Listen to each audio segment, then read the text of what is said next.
آواز جرس کے سامعین کی خدمت میں محمود احمد کا سلام و آداب۔ بسم اللہ الرحمن الرحیم۔ معزز سامعین، قرآن حکیم میں ارشاد باری تعالیٰ ہے جس کا مفہوم ہے جو کوئی آخرت کی کھیتی چاہتا ہے ہم اس کے لیے اس کی کھیتی میں اضافہ کریں گے، اور جو کوئی دنیا کی کھیتی چاہتا ہے اسے ہم اس میں سے کچھ دے دیں گے اور آخرت میں اس کے لیے کوئی حصہ نہیں ہے۔ سامعین، ہم سب جانتے ہیں کہ موت ایک اٹل حقیقت ہے، اور یہ بات ہم جانتے تو ہیں، لیکن اس کے باوجود ہم اسے سنجیدگی کے ساتھ نہیں لیتے اور بھول جاتے ہیں کہ مرنے کے بعد ہمیں دوسری دنیا میں جانا ہے، جہاں اس دنیا کی زندگی میں کیے گئے ہمارے تمام اعمال کا حساب ہمیں دینا ہوگا۔ اس دنیا میں رہتے ہوئے ہم دنیا کے کاموں اور کامیابیوں کو ہی ترجیح دیتے ہیں، لیکن موت کے بعد یہ صورتحال یکسر بدل جائے گی۔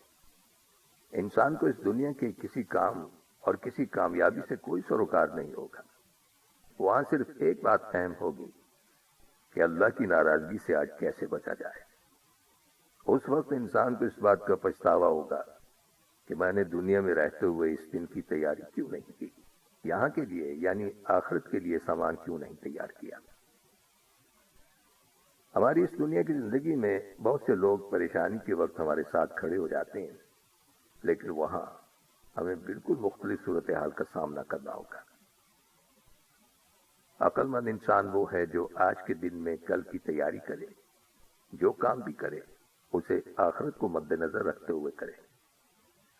آخرت کا چاہنے والا ہر کام آخرت کی نیت سے ہی کرے گا، جبکہ دنیا کو چاہنے والا دنیا کا پرستار دنیا ہی کے لیے سب کچھ کرے گا، اور یہ ایک حقیقت ہے کہ آخرت کا ثواب دنیا کے مقابلے میں بہتر ہے۔ سامعین، آئیے ہم اپنا جائزہ لیں کہ اس دنیا میں ہماری بھاگ دوڑ کس مقصد کے لیے ہے۔ قرآن حکیم میں اللہ سبحانہ تعالیٰ کا ارشاد ہے کہ جو شخص اپنے عمل کے ذریعے آخرت کا ثواب چاہتا ہے تو وہ حقوق اللہ یعنی اللہ کے حقوق اور حقوق العباد یعنی بندوں کے حقوق ادا کرتا ہے۔ اللہ سبحانہ تعالیٰ کا ارشاد ہے کہ ہم اس کے عمل کو قبول کر کے اسے اس کا اجر بڑھا چڑھا کر دیتے ہیں۔ نیکی کا ثواب بڑھا کر 10 گنا کر دیا جاتا ہے، اور 10 گنا کے بعد اللہ سبحانہ تعالیٰ جتنا چاہتے ہیں اضافہ کر دیتے ہیں۔ اور جو شخص اپنے عمل، اپنی محنت اور اپنی کوشش کے ذریعے صرف دنیا کا طلبگار ہو تو ہم اسے صرف اتنا ہی دیتے ہیں جتنا ہم نے اس کے لیے اس کی تقدیر میں لکھ دیا ہے۔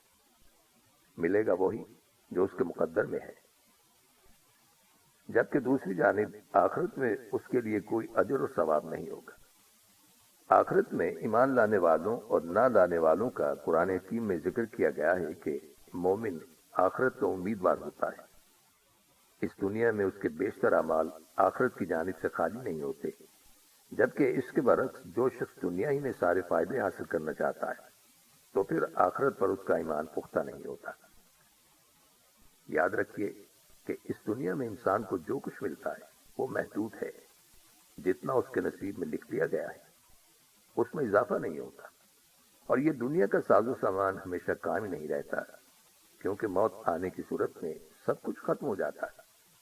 اصل بات یہ ہے کہ اس دنیا میں انسان جتنی بھی محنت کر لے، کوشش کر لے، ملتا اسے وہی کچھ ہے جو اس کے نصیب میں ہے، اور اگر انسان کے نصیب میں بہت کچھ لکھا ہے تو بھی آخرت کے مقابلے میں اس کی کوئی حیثیت نہیں ہے، کیونکہ آخرت بہتر بھی ہے اور ہمیشہ باقی رہنے والی ہے، جبکہ یہ دنیا حقیر تر ہے اور ختم ہو جانے والی ہے۔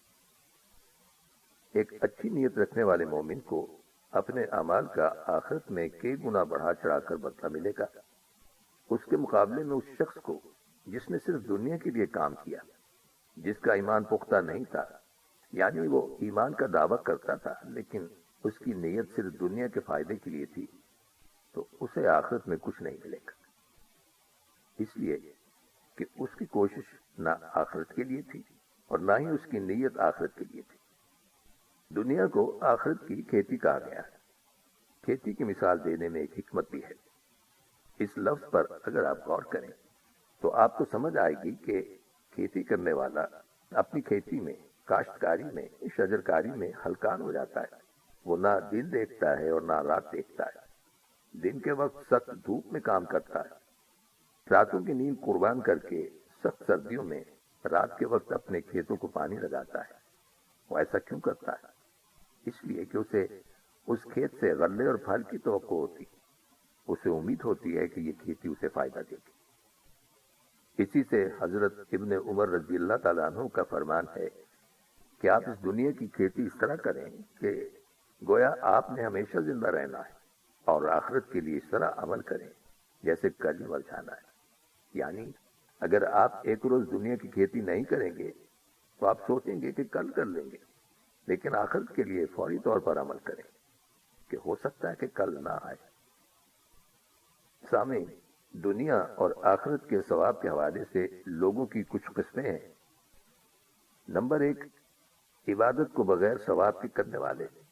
یعنی کچھ لوگ ایسے ہیں کہ جو عمل تو کرتے ہیں، نماز پڑھتے ہیں، روزے رکھتے ہیں، زکوٰۃ اور خیرات بھی کرتے ہیں، حج کا فریضہ بھی ادا کرتے ہیں، علم بھی حاصل کرتے ہیں، لیکن ان کے دل میں ان ساری عبادتوں اور کوششوں کے بارے میں یہ خواہش نہیں ہوتی کہ ہمیں ان کا آخرت میں بدلہ ملے گا.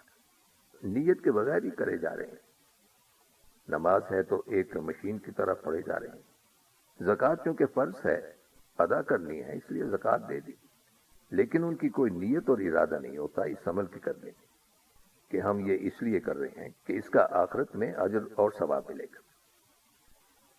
نمبر 2، وہ لوگ جو عبادت کے کاموں میں آخرت کا ثواب اور دنیا کے ثواب کا ارادہ اور نیت رکھنے والے ہیں. تو یہ دوسری قسم کے لوگ عبادت کا عمل اس طرح ادا کرتے ہیں کہ وہ اس کے ذریعے آخرت کا ارادہ بھی رکھتے ہیں اور دنیا کا بھی. اور تیسری قسم دنیا میں عبادت کے کام سے آخرت کا ثواب حاصل کرنے والے لوگ ہیں. یہ تیسری قسم کے لوگ عبادت کے اعمال اس طرح ادا کرتے ہیں کہ وہ اس سے آخرت کے ثواب کے طلبگار ہوتے ہیں. چوتھی قسم وہ ہے کہ جو دنیاوی کام آخرت کے اجر کی نیت کے بغیر کرنے والے ہیں، جیسے دنیا کے کام میں کھانا پینا، چلنا پھرنا، سونا جاگنا وغیرہ. تو اگر انسان آخرت کی نیت کے بغیر کام کرتا ہے اور اس میں ثواب کی نیت نہیں ہوتی تو نہ اس کو اجر ملے گا اور نہ ہی گناہ ملے گا، کیونکہ وہ روٹین میں اپنے روزمرہ کے کام کر رہا ہے. یہ حال ان لوگوں کا ہے جو غافل اور لا علم ہیں. پانچویں قسم کے لوگ وہ عقل مند لوگ ہیں کہ جو مباح کاموں کو بھی آخرت کی نیت سے کرنے والے ہیں.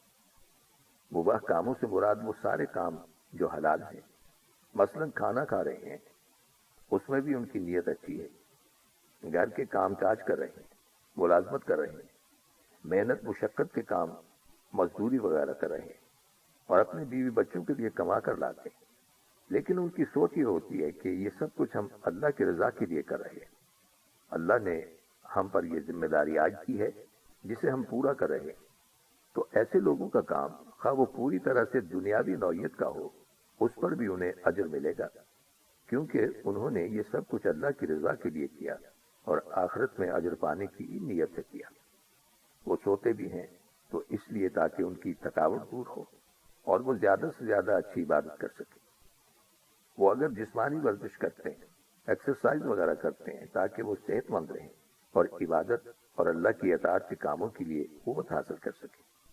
قصہ مختصر یہ کہ جیسی نیت ہوگی ویسا ہی پھل ملے گا. سامعین، اسی موضوع کے بارے میں مزید مفید باتیں ہم آپ کے ساتھ اپنے آئندہ پروگرام میں شیئر کریں گے. اور اس کے ساتھ ہی ہمارے آج کے پروگرام کا وقت بھی اب ختم ہوتا ہے، اس دعا کے ساتھ کہ اللہ سبحانہ تعالی ہم سب کو صراط مستقیم پر چلنے کی توفیق عطا فرمائے. آمین. آئندہ ملاقات تک کے لیے محمود احمد کو اجازت. اللہ حافظ.